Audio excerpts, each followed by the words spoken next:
నమస్కారం, నా పేరు తేజస్విని. బీసీఎన్ న్యూస్ కి స్వాగతం. ముందుగా ముఖ్యాంశాలు. పాలకొల్లు మండలం లంకల కోడేరులో ఉత్సాహంగా గ్రామ సభ. ముఖ్య అతిథిగా హాజరైన మంత్రి నిమ్మల రామానాయుడు.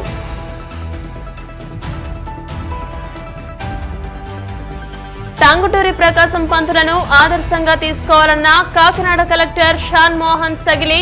పిఠాపురం రాజు సర్కిల్ వద్ద విగ్రహానికి నివాళి. ఉచిత ఇసుక పథకాన్ని అక్రమంగా తరలిస్తే కఠిన చర్యలు తప్పవు. హెచ్చరికలు జారీ చేసిన ఒంగోలు కలెక్టర్ తమీం అన్సారియా.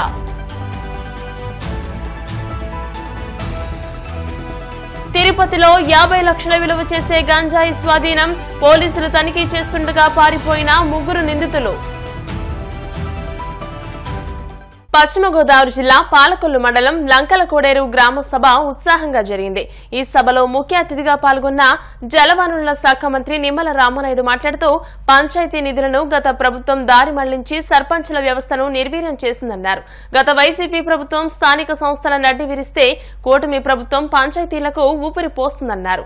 కేంద్ర ఆర్థిక సంఘం నిధులు, పంచాయతీ నిధులు సర్పంచులకే ఇచ్చి రాష్ట్ర వ్యాప్తంగా ఉన్న 13,326 సర్పంచులు తలెత్తుకునేలా చేసిన ఘనత చంద్రబాబు, పవన్ కళ్యాణ్లకే దక్కిందన్నారు.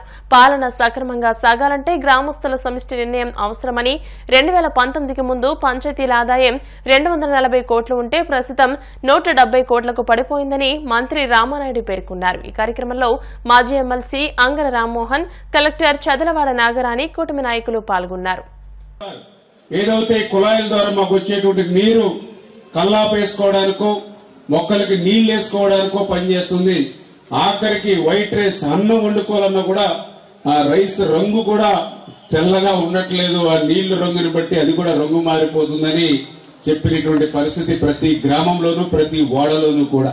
అంటే కనీసం ఆ డ్రింకింగ్ వాటర్ ఏదైతే ఉందో దాన్ని చెరువుల దగ్గర నుండి ఏదైతే అక్కడ ఫిల్టర్ బెడ్లు గాని సంపులు గాని ఓహెచ్ఆర్ నుండి మీ ఇంటికి ఏదైతే ఇస్తామో ఆ ఫిల్టర్ బెడ్లకు సంబంధించి అది 6 నెలలకో సంవత్సరానికో ఫిల్టర్ బెడ్లు పాడైపోతే అందులో ఉన్నటువంటి వాటర్ ని ఫిల్టర్ చేసేటువంటి శాండ్ పాడైపోతే కనీసం ఆ ఇసుకను మార్చడానికి 2 లక్షలు 4 లక్షలు 5 లక్షల రూపాయలు కూడా ఆ పంచాయతీల దగ్గర లేకపోవడంతో, చిల్లి గవ్వ లేకపోవడంతో ఈవేళ రా వాటర్ అంటే కాలువలో ఏ నీళ్లు వస్తున్నాయో అదే నీళ్లు సంపులోకి వచ్చి ఆ సంపులో వచ్చి వాటర్ ఓవర్ హెడ్ లోంచి డైరెక్ట్ గా మీ యొక్క ఇంటికి రావడంతో అటువంటి దుస్థితి.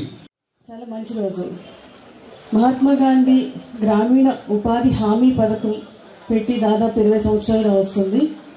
ఈ ఉపాధి హామీ పథకం ముఖ్య ఉద్దేశం గ్రామీణ ప్రాంతాల్లో ఉండే గ్రామీణులకి నైపుణ్యం లేని వారికి వర్క్ కల్పించి 100 రోజులు గ్యారంటీ వర్క్ కల్పించి వారికి వేతనాలు ఇవ్వాలి అనేది ముఖ్య ఉద్దేశం. తర్వాత మనకి అక్కడ గ్రౌండ్ వాటర్ ఇంప్రూవ్ చేసుకోవడానికి కరువు ప్రాంతాలకి మోర్ అప్లికబుల్ అవుతూ ఉండేది. దాన్ని నెమ్మదిగా మన ముఖ్యమంత్రి గారు వారి యొక్క ప్రోగ్రెసివ్ థింకింగ్తో ఈ వర్క్స్ అంటే ఫస్ట్లో ఇది ఇనీషియల్గా ఓన్లీ 70-30 ఉండేది. అంటే 70% 1 లక్ష రూపాయలు 70,000 కూలీలకి కనుక పని చేస్తే 30,000 వరకు మెటీరియల్ వర్క్స్ తీసుకోవడానికి అవకాశం ఉండేది. దాన్ని ఇప్పుడు 40% చేశారు. మన ముఖ్యమంత్రి గారి యొక్క ఆలోచనతోటి 2014 నుంచి 19లో అనేక వర్క్స్ టేకప్ చేయడం మీ అందరికీ తెలిసిందే. మహిళలకు అత్యంత ఖరీదైన వైద్య పరీక్షలను మణిపాల్ హాస్పిటల్ సహకారంతో ఉచితంగా అందజేస్తున్నట్లు united Kapu international service club governor Penumaka Rammohan Rao తెలియజేశారు. విజయవాడ మణిపాల్ హాస్పిటల్ సహకారంతో అంతర్జాతీయ నిపుణులచే ఉచిత వైద్య శిబిరాన్ని యలమంచిలి మండలం దొడ్డిపట్ల గ్రామంలోని మన్యం జగ్గమ్మ సత్రంలో నిర్వహించినట్టు తెలియజేశారు. తమ క్లబ్ ద్వారా అనేక సేవా కార్యక్రమాలు చేపట్టామని, భవిష్యత్తులో మరిన్ని కార్యక్రమాలు చేపడతామని అన్నారు. ఈ కార్యక్రమంలో క్లబ్ అధ్యక్షులు జక్కంపూడి మదన్, కార్యదర్శి Erukonda Durga Prasad, vice president Kanuri Prabhakar Rao, Katari Nagendra Kumar, Maddala Ram Prasad, Jakkampudi Kumar, P Ravi, కర్ర నరసింహారావు, సిరిగినేడి రామ్ తదితరులు పాల్గొన్నారు. పాలకొల్లో ఉన్న మంజం జగ్గమ్మ గారి సత్రంలో యునైటెడ్ ఇంటర్నేషనల్ కాపు సర్వీస్ క్లబ్ వారు చక్కటి సేవా కార్యక్రమాల్లో భాగంగా మణిపాల్ హాస్పిటల్ వారి ఆధ్వర్యంలో మంజం జగ్గమ్మ గారి సత్రం యాజమాన్యం పాలకొల్లు పరిసర ప్రాంతాల ప్రజలకు ఆరోగ్యపరమైన సేవలు అందించాలన్న ఉద్దేశంతో ఎంతోమంది రొమ్ము క్యాన్సరు, గర్భాశయ ముఖద్వార క్యాన్సర్లతోటి ఇబ్బందులు పడుతూ ఉన్నారు. అటువంటి వ్యాధులు ఏదైనా పరీక్షలు చేయించుకోవాలని అంటే సుదూర ప్రాంతమైన మన హైదరాబాద్ కానీ, విజయవాడ కానీ, విశాఖపట్నం కానీ, కాకినాడ కానీ వెళ్ళటం జరుగుతుంది. అటువంటి సుదూర ప్రాంతాలలో వెళ్ళి టెస్టులు చేయించుకోలేని ఆర్థిక పరిస్థితుల్లో ఉన్న కుటుంబాలను దృష్టిలో పెట్టుకుని పాలకొల్లు, నరసాపురం, ఇటు ఆచంట నియోజకవర్గాల్లో ఉన్న ప్రజలందరూ కూడా గత 4 రోజుల నుంచి అన్ని గ్రామాలు, పట్టణాలు పబ్లిసిటీ చేయడం జరిగింది. మరి ఈరోజు ఎన్నో వందల మంది ఇక్కడికి వచ్చి పేషెంట్లు రిజిస్ట్రేషన్ చేయించుకున్నారు. మరి అటువంటి మహద్భాగ్యం మా పాలకొల్లు మంజం జగ్గమ్మ గారి సత్రం యాజమాన్యం వారు మాకు స్పాన్సర్ చేసినందుకు మా United Kapu international service club తరఫున ధన్యవాదాలు తెలుపుకుంటూ ఉన్నాం. మరి ప్రతి ఒక్కళ్ళు కూడా లేట్ అయినా కూడా శ్రద్ధ వహించి ఒకళ్ళకొకళ్ళు సహకరించుకొని అందరూ టెస్టులు చేయించుకొని ప్రజల ఆరోగ్యం కాపాడుకోవాల్సిందిగా కోరుతున్నాం. ఆంధ్ర కేసరి టంగుటూరి వీరేశలింగం పంతులు జయంతి సందర్భంగా జలవనరుల శాఖ మంత్రి నిమ్మల రామానాయుడు పాలకొల్లు గాంధీ బొమ్మల సెంటర్లో ఆయన విగ్రహానికి పూలమాలలు వేసి ఘన నివాళులు అర్పించారు. తెలుగు వారికి ప్రత్యేక రాష్ట్రంగా ఏర్పడిన మద్రాస్ ఉమ్మడి రాష్ట్రానికి తొలి ముఖ్యమంత్రిగా ప్రకాశం పంతులు పనిచేశారని అన్నారు. ఈ కార్యక్రమంలో మాజీ MLC Angara Rammohan, Telugu Desam, Janasena, BJP party నాయకులు, కార్యకర్తలు పాల్గొన్నారు. ప్రకాశం పంతులు గారి 152వ జయంతోత్సవాల్ని మన పాలకొల్లు గాంధీ బొమ్మల సెంటర్లో తెలుగుదేశం, జనసేన, బీజేపీ నాయకులు, అదేవిధంగా బ్రాహ్మణ సమాఖ్య నాయకులతో కలిసి ఈరోజు ఆ జయంతోత్సవాల్లో పాల్గొనడం చాలా సంతోషంగా, ఆయనకి ఘనమైనటువంటి నివాళులు మరి ఒక స్ఫూర్తిగా ప్రకాశం పంతులు గారు. ఎందుకంటే ఈరోజు ఈ యొక్క దేశం ఇంత స్వేచ్ఛగా, ఇంత స్వతంత్రాన్ని మనం పొందుతున్నామని అంటే ఎందరో మహానుభావులు వాళ్ళ త్యాగ ఫలం ఈరోజు భారతదేశానికి స్వతంత్రం. అటువంటి స్వతంత్రాన్ని అందించినటువంటి త్యాగ ధనుల్లో ప్రప్రథముడిగా టంగుటూరి ప్రకాశం పంతులు గారు చెప్పుకోవచ్చు. ఎందుకంటే ఆయన ఆ రోజు స్వతంత్రోద్యమంలో మేము కూడా చిన్నప్పటి నుంచి కూడా చదువుకుంటున్నప్పుడు కూడా ఒక రియల్ హీరోగా ఆయన చూసేవాళ్ళం. ఎందుకంటే ఆయన్ని బ్రిటిష్ వారు కాలుస్తామనంటే కాల్చుకోండి మరి రొమ్ము చూపించినటువంటి మరి వ్యక్తి ఆ రోజు టంగుటూరి ప్రకాశం పంతులు గారు. అంటే ఏదైతే ఒక సుభాష్ చంద్రబోస్, ఒక భగత్ సింగ్, ఒక అల్లూరి సీతారామరాజుని ఏ రకంగా అయితే మన యువత అభిమానిస్తామో ఆ పావులోనే టంగుటూరి ప్రకాశం పంతులు గారు. 152వ జయంతి తెలుగు ప్రజలంతా కూడా ఘనంగా జరుపుకున్న సందర్భం. ఈ దేశ స్వతంత్రం కోసం ప్రాణాలు అర్పించినటువంటి వ్యక్తి, త్యాగాలు చేసినటువంటి తమ ఆత్మతో వ్యక్తి ఇవాళ మనం ఇంత స్వేచ్ఛావాయువుతో ఈ యొక్క దేశంలో ప్రజలందరూ కూడా పొందుతున్నారు. ప్రభుత్వాలు సృష్టించే విధంగా అంటే దానికి కారణం ప్రకాశం గారి ఎందరో మహానుభావులు త్యాగపడితే ఈవేళ మనం స్వతంత్రం రావడం, ఆ స్వతంత్రం కోసం అన్ని త్యాగాలు చేసిన వ్యక్తిగా ఈవేళ ఎవరు కూడా మారడం.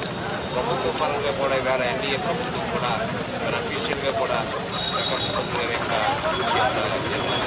రోజున ఆయన ఘనంగా నివాళులర్పించడానికి మంచి సంప్రదాయం.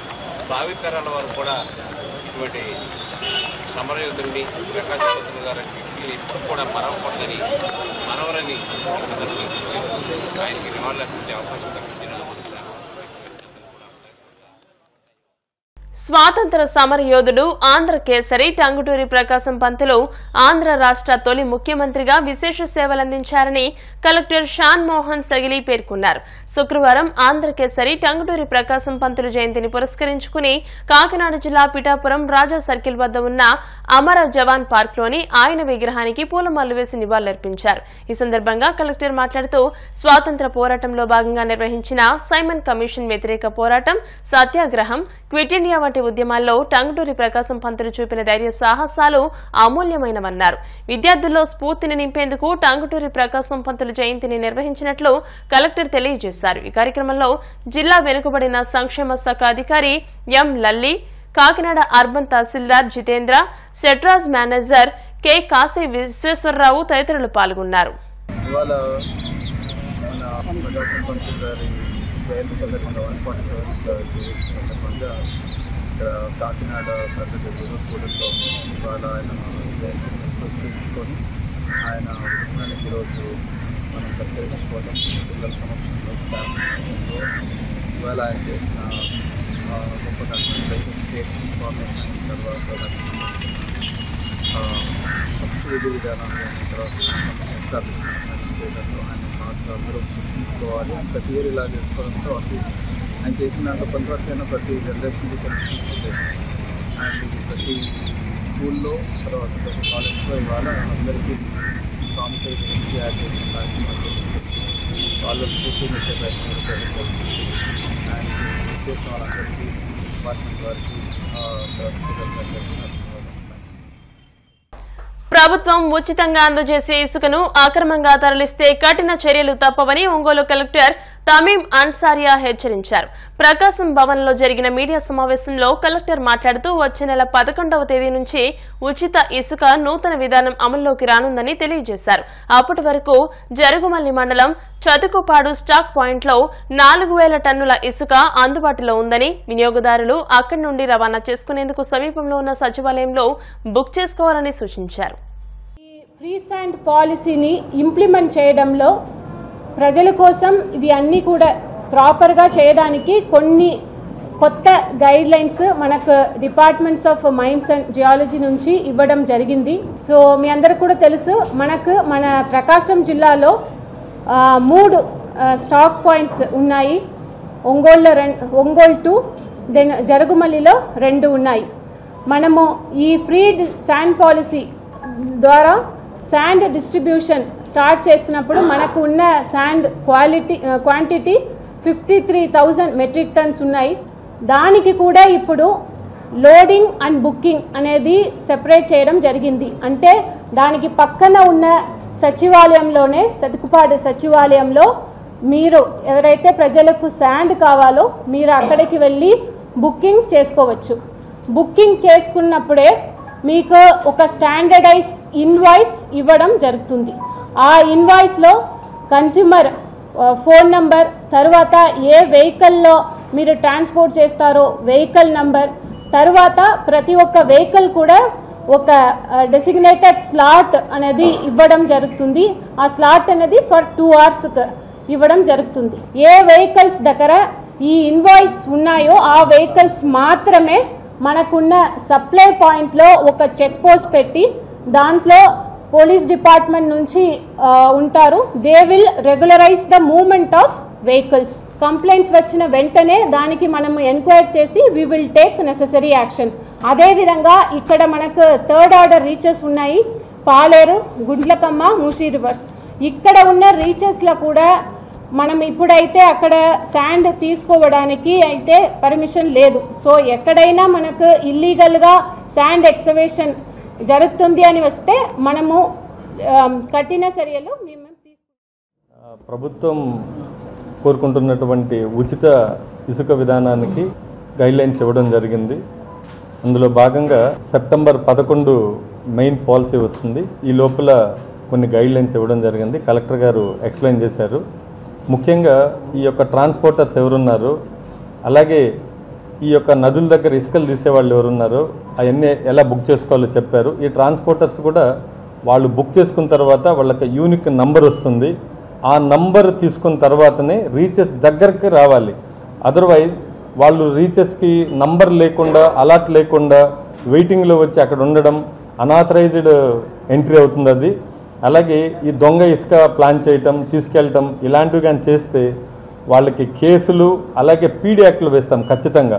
ప్రభుత్వం యొక్క పాలసీని కరెక్ట్గా ఇంప్లిమెంట్ చేయాలనేసి ఇంత యంత్రాంగం పనిచేస్తుంది. అయినా దీన్ని తూట్లు పడవడానికి కొంతమంది ఈ యొక్క దొంగ ఇసుక తవ్వడం చేస్తున్నారు. ఈసారి కఠినంగా వాళ్ళ మీద కేసులు బుక్ చేస్తాం. అలాగే వెహికల్ సీజ్ చేసి పర్మనెంట్గా అవి ఫోర్ఫిట్ చేసే విధంగా, దాన్ని జప్తు చేసే విధంగా యాక్షన్ చేస్తాం. అలాగే వాళ్ళ మీద పీడీ యాక్ట్ కేసులు కూడా వేయడం జరుగుతుంది. అందరూ కూడా ఈ గైడ్లైన్స్ పాటించండి. ప్రజలకి ఈ ఉచిత ఇసుక విధానంలో చాలా సౌలభ్యంగా ఉండే విధంగా అందరూ సహకరించాలని కోరుకుంటున్నాను. Thank you. ఇప్పుడు కాసేపు ప్రకటనలు.